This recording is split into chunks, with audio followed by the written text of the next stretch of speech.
नमस्कार दोस्तों। आज का एपिसोड बहुत ही स्पेशल होने वाला है क्योंकि आज हमारे साथ एक ऐसे इंसान बैठे हैं जो ना ही सिर्फ एक इन्फ्लुएंसर है, ना ही सिर्फ एक बिजनेसमैन है, बट एक बहुत बड़े फैमिली मैन भी है। जी हाँ, सही सुना।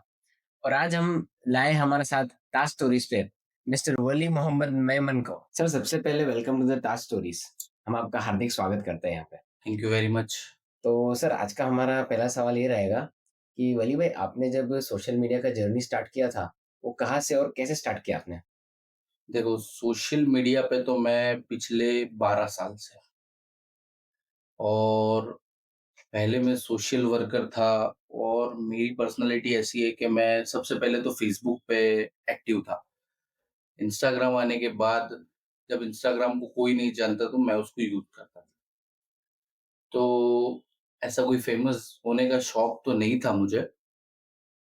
फिर मुझे क्या, शेरो-शायरी का शौक है। हाँ। मैंने शेरो-शायरी की वीडियोज़ बनाना शुरू किया। 3, 4, 5 वीडियो अच्छे बने। और एक प्रोग्राम था, वहाँ पे मैं एज़ एन स्पॉन्सर था। तो वहाँ से मुझे ना स्टेज पे मौका मिला शायरी बोलने का, और वो शायरी बहुत वायरल हुई। वो एप्रॉक्स दाहोद में 50 के ऊपर गई। तो मुझे बहुत सारे लोगों ने मोटिवेट किया कि भाई, आप बोलते बड़ा अच्छा हो।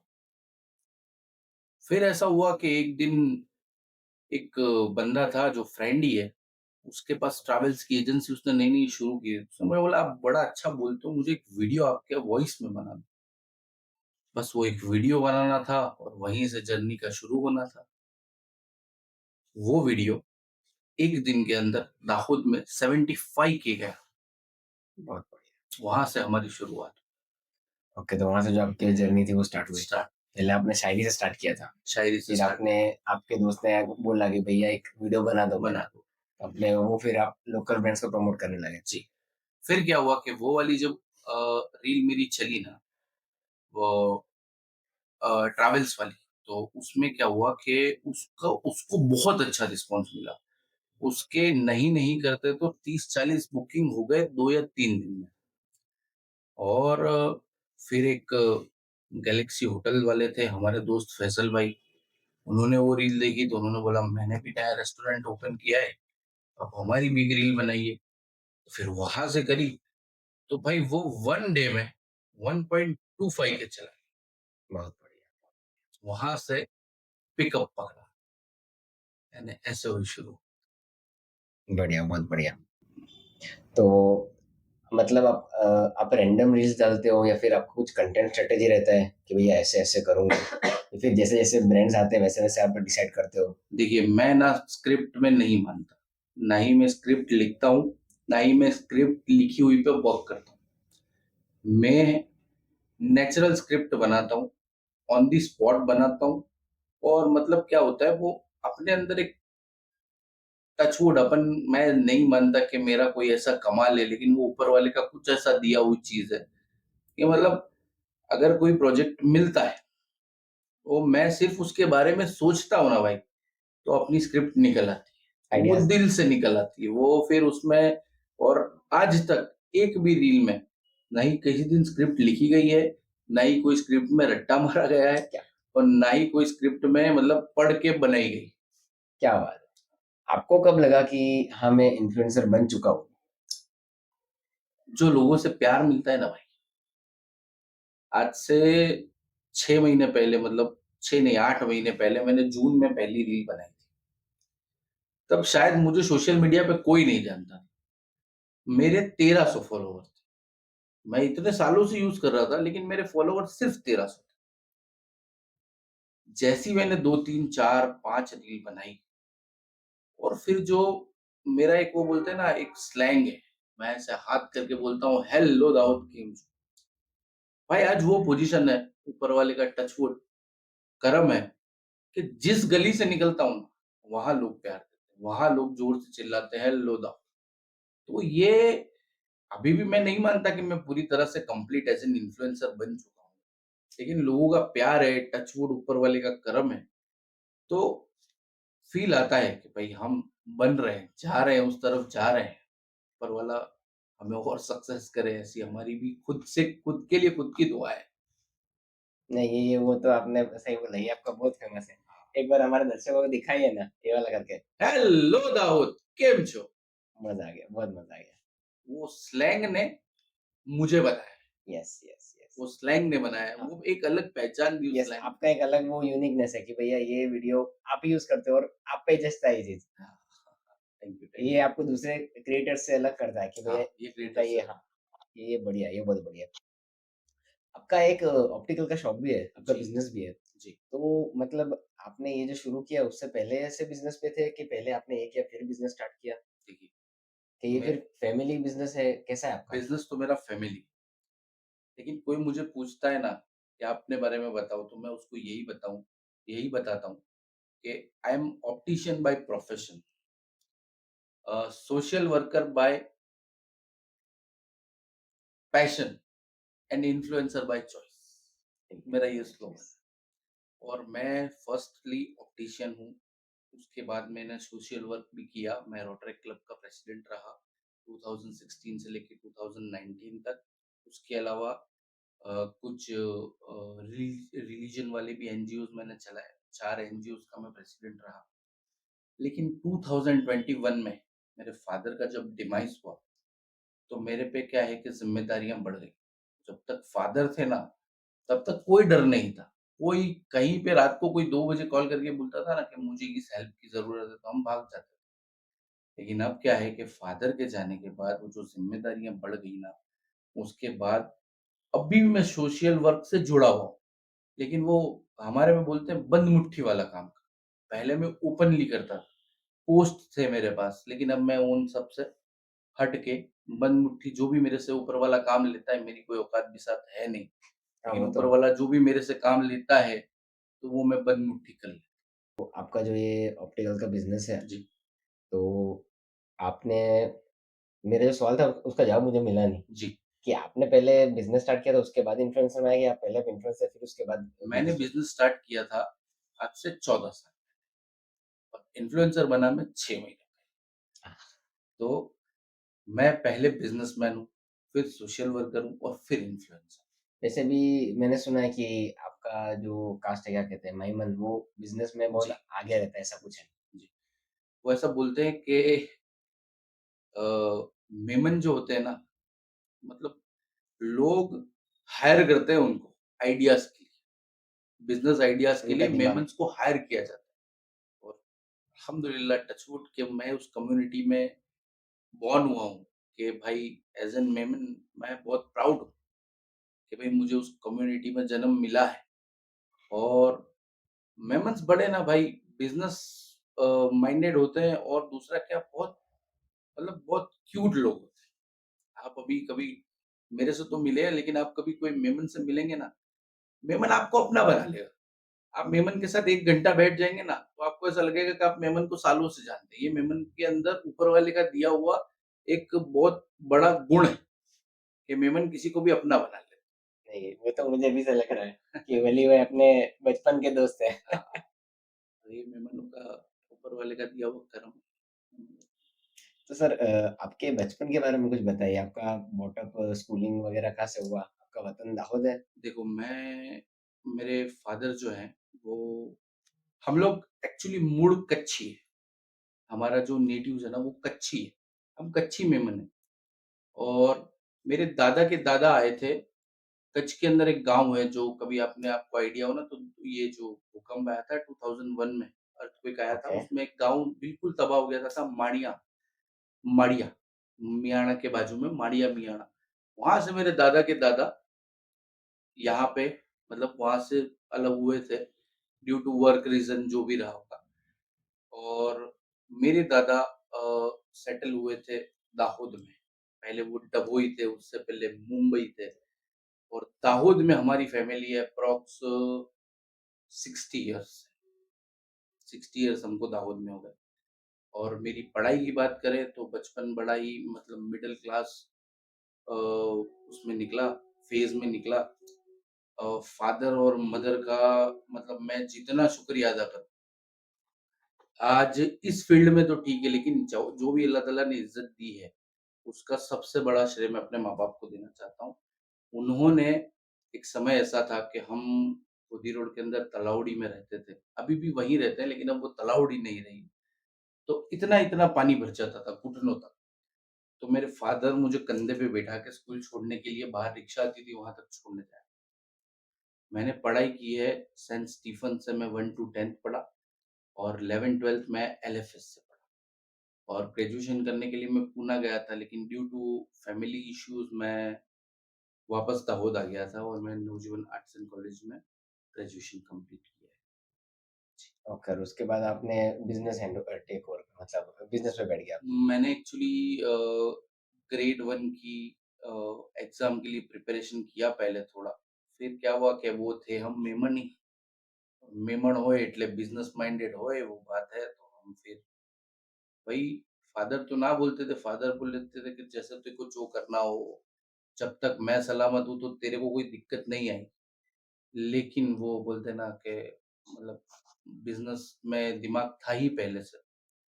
फिर एक शॉप हमने ओपन की। मेरे मामू को बुलाया हमने नडियाद से, उन्होंने बड़ा सपोर्ट किया, आज भी वो यही है। हमने संजरी ऑप्टिकल के नाम से तब मैं ग्रेजुएशन के सेकंड ईयर में था, तब हमने 2007 में संजरी ऑप्टिकल जो बंजारवाड़ा में आज भी है वो ओपन की थी। फिर वो चली, हमने 1 डेढ़ साल चलाई और बहुत प्यारी चली वो फर्स्ट डे, सुबह आज ओपनिंग हुआ है, वहीं से वो शुरू हुई थी। आज भी टच वुड ऐसी ही चल रही है। 2 साल के बाद मैंने खुद की एक शॉप की, मेरा ग्रेजुएशन खत्म हो गया था।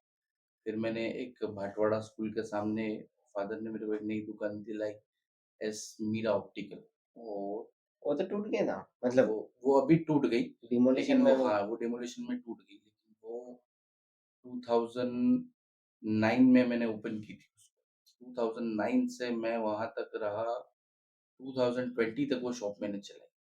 मतलब 11 साल, 11 साढ़े 11 साल और जो भी नाम मिला, शोहरत मिला, जो भी मार्केट में पहचान मिली, वो उसी शॉप से मिली। और उसके बाद हमने ये हमारी खुद की नई शॉप ले ली, वो तो रेंटेड थी हमारी एस मीरा तो। फिर फादर बोलते थे कि नहीं यार मैं रहूँगा या नहीं रहूँगा, तुझे कोई दिक्कत नहीं आनी चाहिए।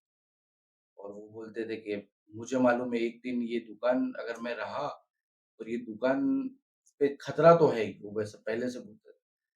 तो अगर जिस दिन मैं रहा और इस पे खतरा आएगा, तो मैं तेरे को खड़ा रह के दिखाऊँगा और अगर मैं ना हुआ तो तू मेरा नाम से बहुत रोएगा और वो सही हुआ। वो मैं बहुत रोया था जिस दिन वो दुकान टूटी थी और अगर मेरे फादर ने मुझे नई दुकान ना करा दी, तो आज मैं भी कहीं कुछ आड़ा-अवड़ा कर रहा होता, लेकिन ऊपर वाले का शुक्र है और मेरे फादर की मेहनत है, तो उन्होंने इतनी मेहनत करी और बिल्कुल मतलब ऐसा टाइम आया जो सुख का, तब वो चले गए दुनिया से। तो वली भाई जैसे आपने बताया कि आपने ये सब शेरो-शायर से शायरी से स्टार्ट किया था। जी, तो एक शायरी हमारे पॉडकास्ट में भी हो जाए, हमारे दर्शकों के लिए। शायरी ऐसी है भाई कि मतलब एक शायरी मेरे दिल के बहुत करीब है और जिसमें मैं बिलीव करता हूँ। वो ऐसी है कि इरादे हो जवा जिनके, वही बाज़ी पलट इरादे हो जवा जिनके, वही बाज़ी पलटते हैं। मुखालिफ के लिए हर आदमी आंधी नहीं होता। इरादे हो जवा जिनके, वही बाज़ी पलटते हैं। मुखालिफ के लिए हर आदमी आंधी नहीं होता। अरे हवेली छोड़ के कच्चे मकानों में भी रहना पड़ता है। सिर्फ चरखा चलाने से कोई गांधी नहीं होता। वाह! क्या बात है, क्या बात है। ये शायरी एक इंस्पिरेशन है। अगर आपको मैं इसका मीनिंग समझाऊँ, तो वो होते हैं कि इंसान को कुछ बनने के लिए अपने इरादों को मजबूत रखना पड़ता है और आंधियों को खड़े रह के तूफानों को सहना पड़ता है। इंसान की लाइफ में ऐसे फेज़ आते हैं, उसको उनको फेस करना पड़ता है। कुछ लोग सोचते हैं कि वो मतलब चरखा चला लिया, तो मैं गांधी जी बन गया। वो एक गुजराती में बोलते हैं ना कि हળદરની કંકરી લઈને गांधी થઈ गया, गाली भैया। तो ऐसा नहीं होता। तो अपने आप को बदलना भी पड़ता है, अपने आप को उस उस साँचे में ढालना पड़ता है। कामयाबी ऐसे ही नहीं मिलती है। कामयाब होने के लिए इंसान को बहुत मेहनत करनी पड़ती है। तो इस शायरी उससे वही इंस्पिरेशन मिलती है कि भई हर एक काम जिसमें तुम कामयाबी चाहते हो, छोटे से छोटा हो या बड़े से बड़ा हो, तुमको मेहनत तो करनी पड़ेगी और बैठी-बिठाई कामयाबी कोई मतलब की नहीं होती। मतलब सही बात है, सही बात है। बहुत आज आपने एक बहुत ही मीनिंगफुल एक एकदम डीप सेंटेंस कह सकते हैं अपन कि आपने जो हमारे शो पे आज बताया वो बहुत ही डीप था। एकदम आई ओपनिंग था। सुन के मज़ा आ गया। उसके जो अल्फ़ाज़ थे ने वो अल्फ़ाज़ के पीछे का आपने जो कारण समझाया वो बहुत ही बेहतरीन था। तो वली भाई जैसे अभी आपने कामयाबी पे एक शायरी बताई तो जी। उससे मुझे एक चीज़ वो आपसे पूछनी थी कि आपने ये सब सोलो किया, अकेले किया कि आपके साथ कोई बड़ी टीम या किसी दोस्त का या किसी किसी का हाथ था? देखिए, इसमें सबसे पहला हाथ मैं कहूँगा मेरे दोस्तों का। एक वो दोस्त जिसने मेरे पास अपनी ट्रैवलिंग की वीडियो बनाई थी और एक मेरा सर्कल जिसमें है मेरे एकदम जिगर के अज़ीज़ दोस्त हैं, अज्जू, इमरान, बादशाह भाई, अरशद भाई, मोनीश भाई, जो मेरा पूरा सर्कल है, तहसीन भाई, ज़िराहत भाई, मोहम्मद कोठारी और मेरी जो टीम है, जो मेरे साथ कैमरामैन में वर्क करती है, प्रेम, प्रेम बारिया और संदीप और पूरी हमारी टीम है और हमारी एक ड्रोन टीम है जो गरबाड़ा से है, चिराग भाई, उन सब का सपोर्ट रहा भाई। यहाँ तक मैं अकेला नहीं आया। ये और दूसरा मेरी फैमिली का सपोर्ट रहा। मेरी मदर और मेरी वाइफ और मेरे बेटे का, मोहम्मद ज़िदान का। आज भी वो मुझे जितना मोटिवेट करता है इस काम के लिए, मैं नहीं मानता मुझे कोई कर सकता।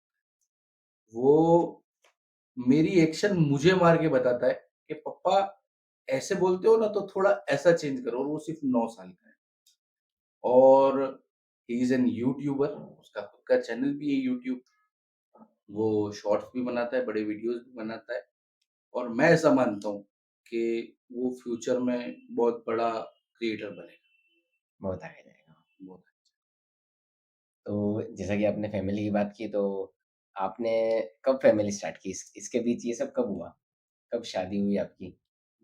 मेरी शादी हुई 2015 2015 और परसों मेरी एनिवर्सरी थी। 11 साल हो गए मेरी शादी को अल्हम्दुलिल्लाह और जो किरदार मिला है मुझे मेरी बीवी मतलब मैं अपने आप को उससे ज़्यादा खुशनसीब दुनिया में कोई इंसान सा नहीं मान सकता। मैं आपको एक बात बताऊँगा तो आप आश्चर्य करोगे। ऐसे ही ऐसी बात नहीं बोलनी चाहिए। 11 साल में मेरा और मेरी वाइफ़ का एक भी सिंगल झगड़ा नहीं हुआ है। ऊपर वाले का इतना करम है। कुछ लोग बोलते हैं कि भाई जहाँ प्यार होता है वहाँ झगड़े होते हैं। मैं थोड़ा उल्टा हूँ उससे। मैं ऐसा मानता हूँ जहाँ प्यार होता है वहाँ झगड़े नहीं। जहाँ प्यार होगा वहाँ झगड़े क्यों ही होंगे। तो मेरी बीवी का मुझे हर उस वक़्त में सपोर्ट रहा है कि मतलब जब वो आई थी हमारे घर तो हम बिल्कुल मिडल क्लास थे। आज ऊपर वाले का बहुत बड़ा शुक्र है, बहुत बड़ा करम है आज हम उसने नवाज़ दिया है। जो भी हमको नवाज़ा है वो हम तो उसी में भी शुक्र ही मनाते थे जो जो था। लेकिन उसने हर सिचुएशन के अंदर मेरे को सपोर्ट किया और आज भी करती है। हर एक सिचुएशन में उसका जो सपोर्ट रहा है ना भाई, तो आज मैं ऐसा मानता हूँ कि मैं यहाँ तक आपके साथ बैठ के पॉडकास्ट कर रहा हूँ। ये कर्म है और सपोर्ट है। मतलब एक बेहतर लाइफ पार्टनर का भी बहुत बड़ा रोल होता है अपनी ज़िंदगी में। आपकी ज़िंदगी में अगर आपका जो पार्टनर रहेगा हर इंसान के लिए बोलना चाहूँगा कि अगर आपकी ज़िंदगी के अंदर आपका जो पार्टनर कोऑपरेटिव, समझदार और सिचुएशन को समझने वाला रहेगा ना भाई, अंडरस्टूड। अंडरस्टैंडिंग वाला, तो मतलब आप ज़िंदगी में कुछ भी पा सकते हैं, कुछ भी पा सकते हैं। इसको हमारे में बोलते हैं नेमत है हमारी। ये नेमत और बहुत ऊपर बड़ी वाले ने नेमत। मैं बहुत शुक्रगुज़ार हूँ ऊपर वाले का कि उसने मुझे इस नेमत से नवाज़ा है। अल्हम्दुलिल्लाह। अल्हम्दुलिल्लाह। अली भाई जैसा आपने बोला कि जी, पहले आप फ़ेसबुक पे ज़्यादा एक्टिव थे, इंस्टाग्राम से आप थोड़ा अननोन थे। जी। तो वो सडन शिफ्ट कैसे हुआ फ़ेसबुक से इंस्टाग्राम पे? देखिए, सोशल मीडिया में तो मैं समझो ऑरकुट से चल रहा हूँ। मेरा ऑरकुट पे अकाउंट था। शायद आज की जनरेशन को नहीं मालूम मालूम, भी नहीं मुझे होगा नहीं कि मालूम क्या है। ऑरकुट क्या होता है। तो मुझे ऑरकुट बड़ा पसंद था और उस टाइम पे मोबाइल में ऑर्कुट नहीं होता था, आपको पीसी पे करना पड़ता था। हम लोग मतलब ₹25 ₹30 आवर में जाते थे और हमारी सोशल साइट्स थी, तो ऑर्कुट पे हमारा अकाउंट हुआ करता था। तब मुझे याद है मैं 9th-10th में पढ़ता था, तब मेरा ऑर्कुट अकाउंट था। ऑर्कुट को मतलब वो बोलते हैं ना, टेक ओवर। टेक ओवर किया फेसबुक ने। Then it was a time of Facebook के हर इंसान मतलब मैं बताऊँ आपको कि कुछ दोस्त ऐसे थे कि सिर्फ़ वो थोड़ा स्वैग दिखाने के लिए फेसबुक पे लिखते थे हाउ आर यू और अपन उसका रिप्लाई करते थे। मतलब वो ज़माना था फेसबुक का। मतलब कोई का फेसबुक पे अकाउंट हो, जब फेसबुक नया-नया आया, हमने वो जब ऑर्कुट से शिफ्ट किया फेसबुक पे, तो वो भाई मतलब ऐसा था कि फेसबुक पे अकाउंट है तेरा? हैं? फेसबुक पे अकाउंट? ऐसी यूनिकनेस थी। फिर धीरे-धीरे सब आने ट्रेंड लगे। वो हाँ। उस टाइम पे फेसबुक का ट्रेंड चला था। ट्रेंड मतलब भाई मतलब किसी के पास फेसबुक हो, फेसबुक को लोग ऐसा समझते थे कि क्या ही मान लो आप, बहुत बड़ी चीज़ है। बहुत बड़ी चीज़ है। तो फेसबुक पे अकाउंट था और 2011 में मेरे फेसबुक पे 5000 फ्रेंड्स कंप्लीट हो गए। आज भी 5000 बहुत से लोगों के नहीं होंगे। मेरे 2010-11 में जब ये शुरू हुआ था, उसके 4-6 महीने में कंप्लीट हो गए थे। मुझे एग्ज़ैक्ट डेट याद नहीं है। फिर इंस्टाग्राम आया। मेरे ख्याल से 2014 या 15 के अंदर इंस्टाग्राम। तो इंस्टाग्राम पे भी मैं आ गया था। लेकिन ये था कि कभी महीने 2 महीने में, उस ज़माने में फ़ोन इतना हाईटेक नहीं हुआ करते थे और फ़ोन में वो चलती भी नहीं थी एप्लीकेशन। वो फ़ेसबुक भी जब चलती थी फ़ोन में, तो बड़ी मेहनत करनी पड़ती थी, ब्राउज़र खोलना पड़ता था, फिर उसमें लॉगिन करना हाँ, पड़ता था। इंस्टाग्राम आने के बाद मुझे याद है मैंने 2016 के अंदर एक पोस्ट डाली थी, रील नहीं आती थी, हाँ, उस पोस्ट टाइम पे आती थी। रील थी ही नहीं, चलन नहीं था रील का। तो पोस्ट डाली थी, अच्छा उसपे कुछ व्यूज़ तो उस टाइम पे नहीं दिखते थे, लेकिन 15 लाइक आए थे उसपे, लाइक तो थे उसपे। खूब रहा, कभी मूड हो गया तो कुछ डाल दिया, कभी बिज़नेस रिलेटेड कुछ डाल दिया, ये वो। फिर टिकटॉक आया, टिकटॉक पे मेरा अकाउंट और जो हम मस्ती-वस्ती करते थे दोस्त लोग ये वो, तो टिकटॉक पे मेरे करीबन-करीबन 10,000 फॉलो। मैं अच्छे वीडियोज़ बनाता। ऐसे मुझे शौक तो था नहीं ज़्यादा ऐसा वीडियो-वीडियो, मैं थोड़ा वो बोलते हैं ना शाई वाला बंदा था। मैं अपने आप को प्रेज़ेंट नहीं इंट्रोवर्ट। करता था। मुझे भी कभी-कभी ऐसा लगता है कि मैं मतलब अब पब्लिक के सामने बोल देता हूँ। मैं स्कूल में खड़ा होके टीचर को नहीं बोल सकता था कि मुझे मतलब वॉशरूम जाना है। ये इस प्रकार का बंदा मैं स्टीफंस में था। हाँ, इत एलएफएस में आया तो मैं थोड़ा खुल गया था, लेकिन स्टीफंस में ऐसा था कि मतलब शाय बंदा था। और ये आपका पॉडकास्ट जो देखेंगे मेरे स्कूल वाले, उनको याद आ जाएगा कि भाई वो मैं किस एग्री करेंगे। कैटेगरी का बंदा था। फिर वो चला टिकटॉक, अच्छा खासा था, फिर टिकटॉक बैन हो गया। तो वो जो वो था वो ज़ीरो हो गया, अकाउंट भी चला गया। फिर इंस्टाग्राम ने चालू किया रील्स, तो मैंने उसपे चालू किया, 1-2 रील बनाई, कोई कुछ भी नहीं आया, कुछ भी नहीं आया। और मैं फ़ोन भी बहुत सिंपल यूज़ करता था। मुझे एक ज़माने में बहुत फ़ोन का बहुत हेवी शौक था। मैं 4 फ़ोन लेके घूमता था। लेकिन वो शौक ना, मेरा बेटा हुआ ना 2017 में, उसके बाद खत्म। तो ज़िम्मेदारी बढ़ गई और मतलब टाइम स्पेंड करने के लिए एक चीज़ आ गई अपने पास, अपना बेटा आ गया, फिर वो टाइम मैं निकाल देता था। मैंने 2023 के अंदर मेरा एक फ़ोन नया लिया, वापस 2016-17 के बाद। उससे पहले मैंने नोट सीरीज़ पूरी वापरी है, फिर 6300 वापरा है नोकिया का, 6600 वापरा है। मुझे बहुत शौक था फ़ोन का एक ज़माने में, और उस ज़माने में फ़ोटो खींचना और कैमरा देखना बड़ी चीज़ हुआ। ना कोई प्रोसेसर दिखता था, ना कोई कितना ये है, कितना वो है, वो बस फ़ोटो अच्छे आ रहे हैं, बस दैट्स इट। 2023 में नया फ़ोन लिया, 23 में 2-4 रील्स बनाई, फिर 24 में मैंने उससे अच्छा फ़ोन लिया है। मैं मतलब 10 साल के बाद ₹70,000 का फ़ोन लिया। तो फिर उसमें मैंने चालू किया, फिर वो चलते-चलते 1 साल मैंने रील बनाई, कौन-सी शायरी वाली रील बनाई। उसके बाद तो मैंने आपको बताया कि एक दोस्त है, आपका आवाज़ अच्छा है, वहाँ से अब ऊपर वाले का करम है, अब आईफ़ोन पे। अब बाकी एक ज़माने में ऐसा लगता था कि आईफ़ोन जैसी बेकार चीज़ कोई नहीं। लेकिन मैं खुद भी शर्मिंदा हूँ उस चीज़ को सोचता हूँ तो आज मैं मानता हूँ कि आईफ़ोन बहुत बहुत लाजवाब चीज़ है और हम लोग जो वीडियो भी बनाते हैं, वो सारा आईफ़ोन पे ही बनाते हैं और उसकी जो सिनेमैटिक क्वालिटी आती है मतलब नोबडी कैन मैच।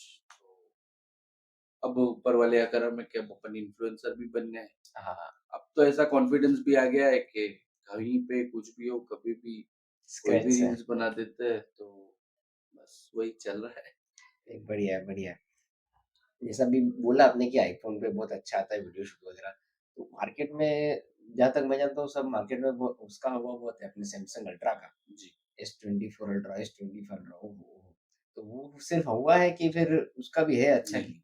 देखिए, मैं ऐसा मानता हूँ Oppo, Vivo, Samsung, iPhone, Realme जितनी भी कंपनियाँ हैं, उनके सबके साथ मतलब मैंने अभी काम किया है, सबके साथ काम किया।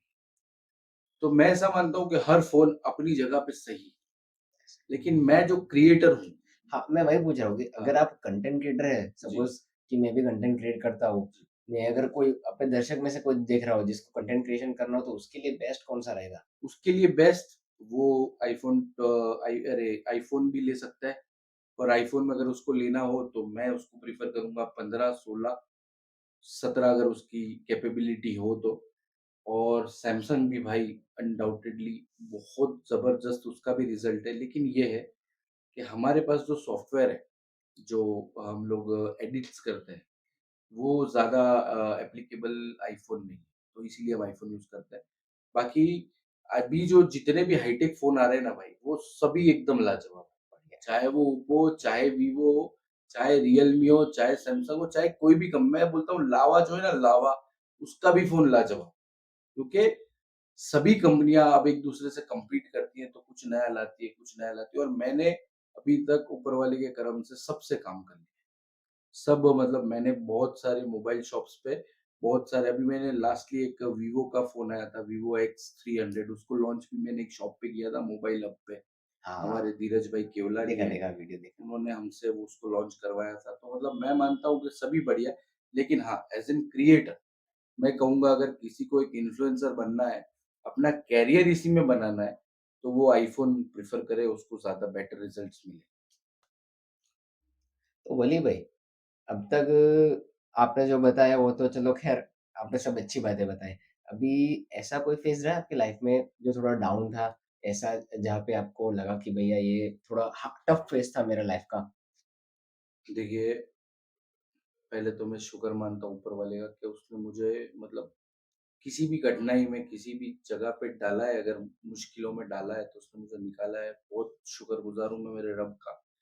पर एक टाइम मेरी लाइफ़ में ऐसा आया था 2021 आफ्टर कोविड जो सेकंड वेव चली थी ना, उसके स्टार्टिंग में फर्स्ट कोविड के बाद after first Covid, second Covid के वेव के पहले, my father was very hard working मेरे फादर बहुत हार्ड वर्किंग थे। बट घर की फैमिलियों की ज़िम्मेदारियों में उन्होंने कभी अपनी हेल्थ पे ध्यान नहीं दिया। तो उनको ना लिवर से रिलेटेड एक प्रॉब्लम हो गई थी, लिवर सिरोसिस। तो वो मतलब वो ऐसे थे कि वो बहुत हौसले वाले इंसान थे। वो एसआइटिस से सफ़र कर रहे थे। अब मैं बता दूँ एसआइटिस यानी पेट में पानी भर जाना। सिरोसिस के लिए उनके पेट में पानी भर गया था, लेकिन वो मतलब कभी भी हिम्मत नहीं हारते थे। वो दिन में अभी उनके लास्ट डे जब वो गुज़रे 2021 में तो वो 10 किलोमीटर चलते। सभी कुछ अच्छा हो रहा था मतलब हमने हमारी शॉप खुद की ले ली, हमारा बिज़नेस अच्छा चलने लग गया और मतलब मेरे फादर का भी बिज़नेस बहुत अच्छा था, मेरे फादर का एंटीक्स का बिज़नेस था। सभी कुछ अच्छा था, वो बोलते हैं ना खुशियाँ आ रही थी और ऐसे में फिर ये कोविड की सेकंड वेव से पहले मेरे फादर का डिमाइस हो गया, मेरे फादर गुज़र गए। वो जो फ़ेज़ था ना भाई, वो मतलब ऐसा फ़ेज़ था कि मैं शायद बहुत कम लोग जानते होंगे कि वो फ़ेज़ मेरा ऐसा निकला। ना आपके पॉडकास्ट से जानेंगे लोग कि मैं 6-6 घंटे कब्रिस्तान में जाके रोया था। मैं अपने फ़ादर को उस तरह का मिस करता था।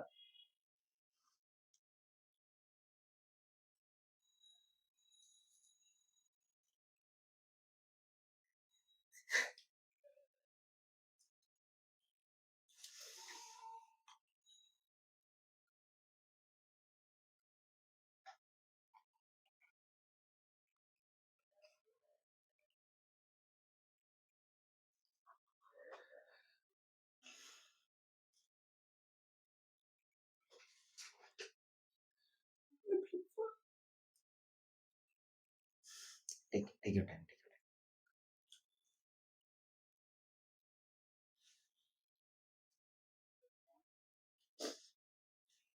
योर मैं अपने फादर से बहुत क्लोज था, सडनली गुजर गए।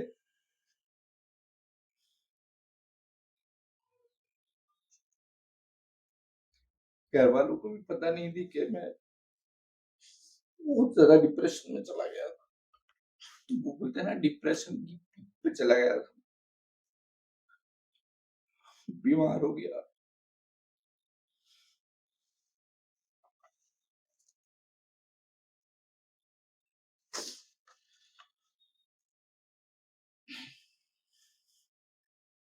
आंखों की रोशनी चली गई थी मेरी। ऊपर वाले का करम है, इसकी 75% चली गई थी, इसकी 95% चली गई थी। माइग्रेन हो गया था, मतलब वो फेस ऐसा था ना भाई कि मैं उसको बयां नहीं कर सकता।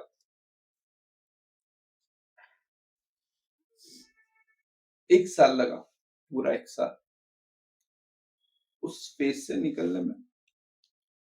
घर पे बता नहीं सकते कि क्या चल रहा है, क्योंकि मम्मी भी थे अकेले और कोई है नहीं, मतलब है मेरे मामू है, मेरी बुआएं हैं, उन्होंने बहुत सपोर्ट किया मेंटली। लेकिन वो बोलते हैं ना, इंसान का जब कोई अपना चला जाता है ना, तो वो उसकी भरपाई कोई नहीं सब कर सकता, और किसी का बाप चला जाए ना, उसकी भरपाई पूरी दुनिया में कोई भी नहीं कर सकता। आपके पॉडकास्ट से एक बात कहना चाहता हूँ कि जिसके बाप जिंदा है, अपने बाप की कदर करो। हमें अपने बाप को मिलने के लिए कब्रिस्तान जाना पड़ता। सॉरी, थोड़ा ज्यादा हो गया, लेकिन आज भी मैं हर पल अपने फादर को इतना मिस करता हूँ। He was my guide. मेरी लाइफ को मेरे फादर चलाते थे। वो खेत होता है, उसमें आप एक बीज डालते हो, उसमें आप पानी डालते हो, फिर उसको खेत के अंदर से आपका पौधा खड़ा होता है, सींचाते हो, उसको सींचते हैं, फिर उसमें फल लगता है। और फिर किसी इंसान को ऐसा हो कि मैं फल खाऊंगा, वो वक्त आया और मेरे फादर चले गए। तो मैं हर दिन, हर पल, जब भी मुझे वक्त मिलता है,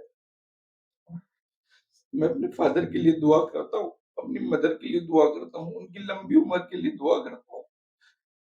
ये एक राज था कि किसी को नहीं मालूम, कि मैंने कभी दिखाया नहीं कि मैं अपने फादर से कितना प्यार करता हूँ, कितना मिस करता हूँ। शायद आपका पॉडकास्ट के बाद लोगों को ये चीज पता चल जाएगी, और जिनके फादर जिंदा है और जो उनसे व्यवहार ऐसा करते हैं, चिल्ला देते हैं, उन सबसे कहना चाहता हूँ कि अपने फादर को इज्जत दो। उन्होंने बहुत कुछ किया है तुम्हारे लिए, आज तुमको पैदा करने से लेके बड़ा करने तक। लोग लोग ऐसा सोचते हैं कि क्या ही किया है मेरे बाप ने मेरे लिए। बाप वो चीज है ना, जब वो दुनिया से चला जाता है ना भाई, मैं बता रहा हूँ, कोई इंसान ऐसा बोलता है कि मेरा बाप चला जाएगा तो मेरे को कोई फर्क नहीं पड़ता, उसकी जिंदगी खत्म हो जाएगी। तो आपके पॉडकास्ट के माध्यम से बस मेरा उन लोगों से इतना ही कहना है कि अपने बाप, जब तक आपके बाप जिंदा है, आप उनकी कदर करो। बस मेरा इन सबसे ये कहना है कि कदर करो। बाप नहीं रहेगा ना भाई, तो आसमान चला जाएगा आपके ऊपर से। तो वो मेरा फेज था भाई, 1 साल मेरा ऐसा निकला वो। फिर मेरी मम्मी ने मेरे को हिम्मत दी, मेरी वाइफ ने दी, मेरे दोस्तों ने दी, मेरी फैमिली ने दी। फिर धीरे धीरे अब बस आज आपके सामने बैठा हूँ। वही भाई, आपने तो सेंड ही कर दिया सबको। आप मेरा पूरा स्टाफ देख सकते हैं। चलो कोई नहीं, थोड़ा मूड लाइट करते हैं। जैसे अपने आगे बात की कि आप बहुत सोशल वर्क वगैरह भी करते हो, तो मैंने सुना है कि आप छोटे कंटेंट क्रिएटर को भी सपोर्ट करते हो। क्या ये सच बात है? क्या आप अपने कॉम्पिटिटर्स नहीं मानते हो? देखिए, मैं ऐसा मानता हूँ कि दुनिया में हर इंसान से, चाहे वो छोटा हो या बड़ा हो, उससे कुछ ना कुछ सीखना रहता है। मैं थैंकफुल हूँ कि जो मेरे पहले के जो दाऊद में क्रिएटर हैं, जितने भी हैं, शायद नाम लेना अच्छा नहीं लेगा रहेगा लेकिन मैं लूँगा। जैसे एक मैडम है रीत राजपूत है, फिर एक मरियम बेन है, जो मेरे पहले से इस फ़ील्ड में हैं। मैं उनसे भी बहुत कुछ सीखा हूँ, मैं उनकी भी वीडियोज़ देखता हूँ। मैं उसके अलावा मेरी एक कज़िन है नीलम चश्मा वाला जो वो बहुत बड़ी कंटेंट क्रिएटर है अहमदाबाद में। मैं उसकी भी वीडियो से बहुत कुछ सीखा हूँ। अदर जितने भी बड़े-छोटे क्रिएटर्स हैं, मैं ऐसा मानता हूँ कि हर किसी से कुछ न कुछ सीखने आपको मिलता है और आपको सीखना ही चाहिए। देखिए, nobody is perfect in this world. अगर आपको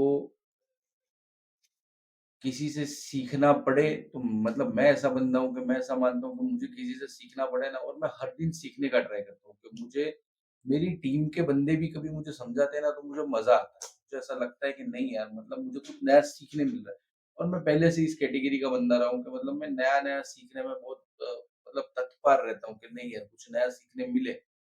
तो और हाँ, आपने बात करी छोटे क्रिएटर्स की। देखो मैं चाहता हूँ कोई भी छोटा क्रिएटर हो, आपके पॉडकास्ट के माध्यम से भी कहना चाहता हूँ कि कभी भी किसी को कोई भी हेल्प लगती है, तो वो मेरे से संपर्क करे।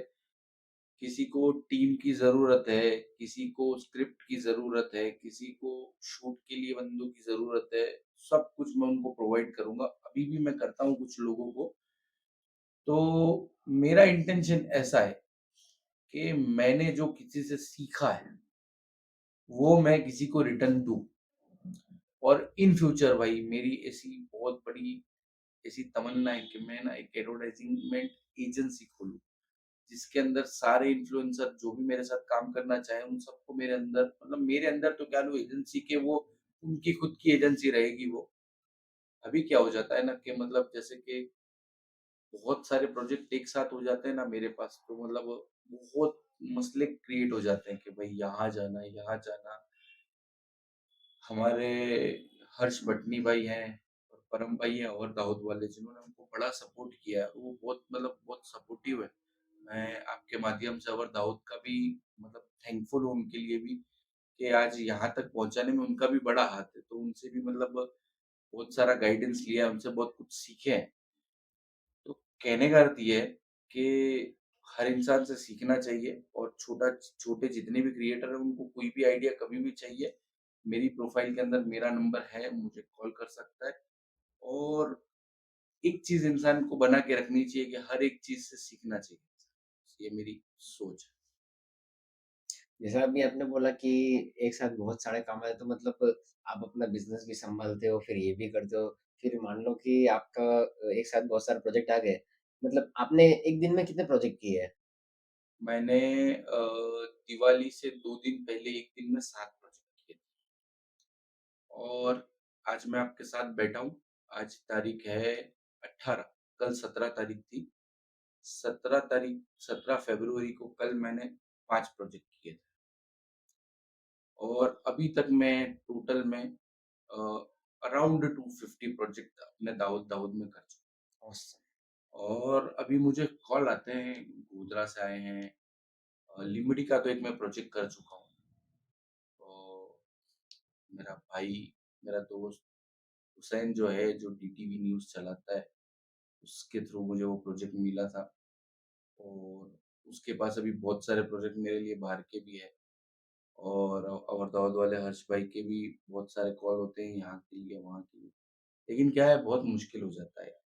फैमिली को टाइम देना, मेरी खुद की शॉप है उसको टाइम देना, ये कंटेंट क्रिएट करना, शूट करने जाना, फिर उसको बंदों के पास एडिट करवाना, फिर उसको पोस्ट करना।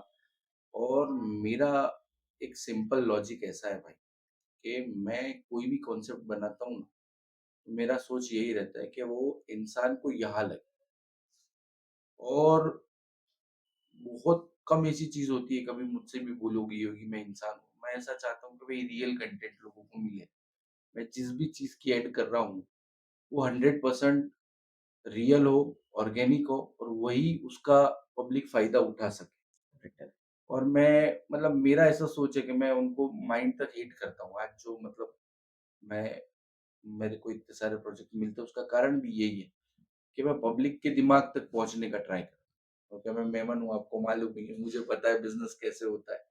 और मैं आपको कहूँ कि दाऊद के लोगों का प्यार इतना है कि मेरा फ़ेसबुक मैसेंजर अगर आप खोलेंगे ना, तो आपको रोज़ 50 मैसेज नए मिलेंगे। ऐसा समझ लीजिए कि मैं दाऊद का भी फ़िलहाल मैं चलता-फिरता गूगल हूँ।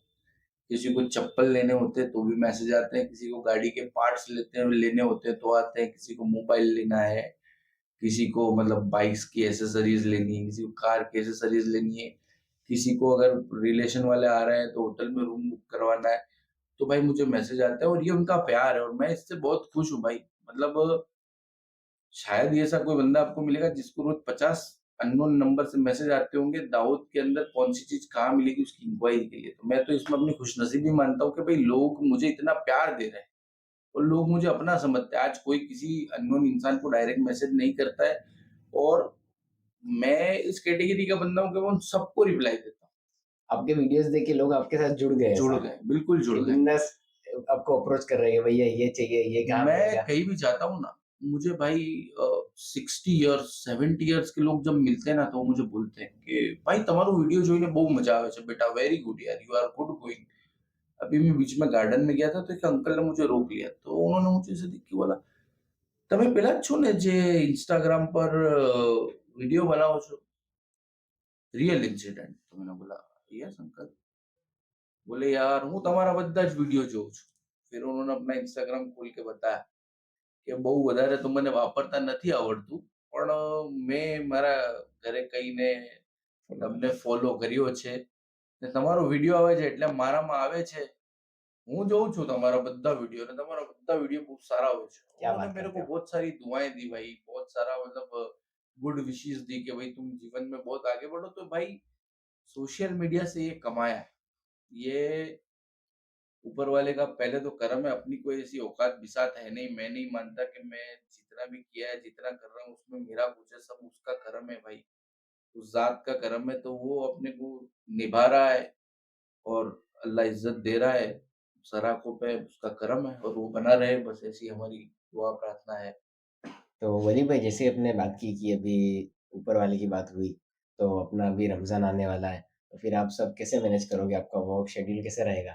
देखिए, मैं ऐसा मानता हूँ कि 11 महीने हम कुछ भी करते हैं, लेकिन मैं रमज़ान में बड़ा ही पंक्चुअल हूँ। मैं ऐसा भी नहीं है कि रमज़ान आएगा तो मतलब मैं घर ही बैठ जाऊँगा रोज़ा रख के। अल्हम्दुलिल्लाह रोज़े मैं पूरे रखता हूँ। अ, रमज़ान में शेड्यूल मेरा ऐसा होता है कि मैं थोड़ा-सा सहरी के बाद नमाज़ पढ़ने के बाद सो जाता हूँ, फिर 11 बजे उठ के शॉप जाता हूँ। फिर ज़ोहर की नमाज़ पढ़ने के बाद ऐसा रेगुलर ऐसा होता है कि ज़ोहर की नमाज़ पढ़ने के बाद मेरे दुकान का जो बंदा है उसको खाना मतलब थोड़ी देर आराम करने भेज देता हूँ, तो उसका भी रोज़ा रहता है। लेकिन इस रमज़ान ऐसा रहेगा कि और थोड़ा सुधार करेंगे, किसी का प्रोजेक्ट आएगा तो भी करेंगे। लेकिन ये है कि जैसे रोज़ कभी 2, 3, 4 प्रोजेक्ट होते हैं वो नहीं करेंगे। 1-1, 2 दिन में 1, 3 दिन में 1 जैसे भी प्रोजेक्ट आएँगे वो करेंगे। और रोज़ा सिर्फ़ भूख का नाम नहीं होता है। मेरा ऐसा मानना है कि रोज़ा जो होता है, वो सिर्फ़ आपकी पेट की भूख नहीं होती है। रोज़ा जो होता है वो आपकी ज़बान का रोज़ा होता है, आपकी आँखों का रोज़ा होता है। तो रोज़े के अंदर कुछ लोग सिर्फ़ आराम करते हैं। मैं उनसे आपके पॉडकास्ट के द्वारा ये कहना चाहूँगा कि भई रोज़ा आराम करने का नाम नहीं होता है। रोज़े के अंदर पहले तो आपसे अपने रब को जुड़ना होता है, आपसे अपने रब को जोड़ना होता है। और भूख प्यास को बर्दाश्त करते हुए, अपने रब को याद करते हुए अपनी पूरे दिन की एक्टिविटी को करना बहुत मतलब मैं ऐसा मानता हूँ कि शुक्र है अल्लाह का कि मुझे इस रमज़ान मिला है। तो ऐसा रहेगा कि बिल्कुल अल्लाह की इबादत करूँगा और साथ में काम भी करूँगा, ऐसा शेड्यूल रहेगा। अभी तक डिसाइडेड नहीं है लेकिन अभी तो ये है कि भाई जो भी होगा रहमतों का महीना है तो बेहतरीन ही होगा ये। अल्हम्दुलिल्लाह, अल्हम्दुलिल्लाह। अल्हम्दुलिल्लाह। तो वली भाई, आपने जैसे स्टार्टिंग में बताया था कि आप कच्छ से हो, तो वहाँ की लिपि अलग है, भाषा कुछ अलग रहती है? जी, देखिए हमारी भाषा जो होती है, जो हम घर में बोलते हैं उसको कच्छी कच्छी लैंग्वेज बोलते हैं। जैसे कि बहुत मीठी भाषा है, कच्छ। ऐसे भी आपने सुना होगा कि कच्छी लोग जो होते हैं ना भाई, कभी आप कच्छ जाओ ना, हालाँकि मैं भी नहीं गया हूँ, लेकिन मैंने बहुत लोगों से सुना है कि कच्छ जो है ना, कच्छी जो लोग होते हैं ना, लोग तो मैंने बहुत मिला हूँ, काफ़ी मिला हूँ। लेकिन कच्छ के लोग जितने प्यारे होते हैं ना, मतलब वो बहुत ज़्यादा प्यारे होते हैं। आप कच्छ जाओगे और वहाँ सबके घर आपको खुले मिलेंगे आपके लिए। आपको लगेगा नहीं कि आप किसी के घर मेहमान हो। वो आपको बेहतरीन से बेहतरीन खिलाएँगे, बेहतरीन से बेहतरीन आपको मतलब आपके कम्फ़र्ट में रहे ऐसी चीज़ें देंगे। और वो एक चीज़ और बोलते हैं कि कच्छ बोली मिठी बोली, हमारी भाषा में बोलते हैं कि कच्छी बोली मिठी बोली, मतलब मीठी बोली है हमारी। और कच्छ में 90% लोग यही वाली भाषा बोलते हैं जो हम बोलते हैं। ये है कि आजकल के ज़माने में हमने उसको थोड़ा-सा मॉडर्न कर दिया है, कुछ वर्ड्स थोड़े फ़िल्टर कर दिए हैं। लेकिन जो ओरिजिनल कच्छी भाषा भी है वो भी लाजवाब है। जैसे हम आप मुझे कुछ पूछिए तो मैं उसमें आपको कच्छी में जवाब। आप अभी बताइए कि आपका जो 9 साल का बेटा है, वो क्या करता है? उसका दिन कैसा रहता है? वो आप मुझे आपकी लैंग्वेज में बताइए। मुझो छोकरो आहे, मतलब मेरा बेटा है। मुंजो नाम मोहम्मद ज़िदान है, उसका नाम मोहम्मद ज़िदान है। नहीं, आप पूरा बोल रहे हैं, उसके बाद आप समझाना। आप अच्छा। जो बोल रहे हैं, आप पूरा बोलिए। मुंजो छोकरो आहे, मुंजो नाम मोहम्मद ज़िदान आहे। मुंहिंजी उमिरि 9 वर्ष आहे अने हू सेंट स्टीफन स्कूल में 3rd स्टैंडर्ड में भणे थो। अ, બહુ મેચ્યોર છોકરો आहे। यूट्यूब ते वीडियो भी बनाए तो माँ बाप जो खिदमत गुजार भी आहे अने बहु खुश मिजाज छोकरो है। अब मैं आपको इसका हिंदी करके सुनाता हूँ कि मेरा बेटा जो है वो 9 साल का है। वो सेंट स्टीफन स्कूल में 3rd स्टैंडर्ड में पढ़ता है। बहुत खुश मिजाज है। यूट्यूब पे वीडियो भी बनाता है। अपने माँ बाप को बहुत मतलब इज्जत और एहतराम भी करता है और बहुत खुशहाल बंदा है। तो हमारी भाषा में अगर आप मतलब कोई दो मेमन या तो फिर दो कोई कच्ची बात करते हो अगर आप वो भाषा सुनेंगे ना भाई आपको बड़ा मजा आएगा। बड़ी मज़ा मीठी आएगा। भाषा है। तो वली भाई, अभी अपन जाएँगे रैपिड फायर राउंड पे। हमारे दर्शकों को बहुत मज़ा आता है। जी। ये हम हमारे हर गेस्ट से करवाते हैं ये चीज़। तो आपका पहला सवाल, इंस्टाग्राम या रियलिटी? रियलिटी। बिज़नेस या पॉलिटिक्स? 100% बिजनेस। मनी या रिस्पेक्ट? रिस्पेक्ट। फेम या इम्पैक्ट? इम्पैक्ट। एक वर्ड जो आपको डिफाइन करता है। सिंपल। वाह! बहुत बढ़िया, बहुत बढ़िया। तो वली भाई, आपका ये आज का आखिरी सवाल। आप आप कुछ ऐसा शेयर कीजिए हमारे दर्शकों के साथ, एक आखिरी एडवाइस जो आप सबको देना चाहेंगे यहाँ पर।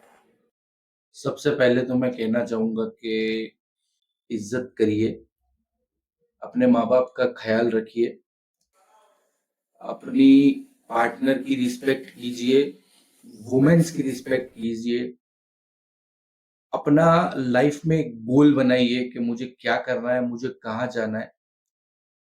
हलाल कमाई खाइए, हराम से बचिए, जबान के पक्के रहिए। जो आपने जबान किसी को दी हो, कभी कोई ऐसा मौका आ जाए तो अलग चीज है। कभी किसी के साथ गलत ना कीजिए, कभी किसी के साथ चीट ना कीजिए, कभी किसी को मजाक में भी उल्लू ना बनाइए। क्योंकि कितनी बार क्या होता है कि आपकी कोई ऐसी चीज कही हुई किसी के दिल को तोड़ देती है। और दुनिया में मैं मानता हूँ कि सबसे बुरी चीज है किसी का दिल तोड़ना। तो आपके पॉडकास्ट के माध्यम से जो भी मैंने कहा, मुझसे भी अगर कुछ भूल हो गई है उसमें तो मैं माफी चाहता हूँ। और आज तक मेरा मेरे द्वारा किसी का दिल दुखा हो तो मैं यहाँ से उनसे माफी चाहता हूँ। ऐसे तो मैं ऐसा बंदा हूँ कि मैं इस चीज को रखता नहीं हूँ। मैं फॉरगिव वाला बंदा हूँ, फॉरगिव एंड फॉरगेट वाला बंदा हूँ। लेकिन हो जाता है कभी कभी, कोई कोई होगा मुझसे नाराज भी होगा, किसी को मेरे से कुछ बुरा भी लगा होगा, तो मैं उन सबको यहाँ से आपके माध्यम से उसको सॉरी बोल देता हूँ। और खुश रहिए, आबाद रहिए, उस रब के हिफ्ज़-ओ अमान में रहिए, उसको याद करते रहिए, जिस भी रब को आप मानते हो उसकी बंदगी करते रहिए, बस ज़िंदगी आसान है। वली भाई, आज का जो कन्वर्सेशन था हमारा, वो ट्रूली इंस्पायरिंग और आई ओपनिंग था। आपने जो बातें शेयर की हमारे साथ, आपके बिज़नेस की, फिर सोशल मीडिया इन्फ्लुएंसर आपका जो जर्नी था उसके बारे में, फिर आपकी फैमिली के बारे में, बहुत यानी मज़ा आ गया सर।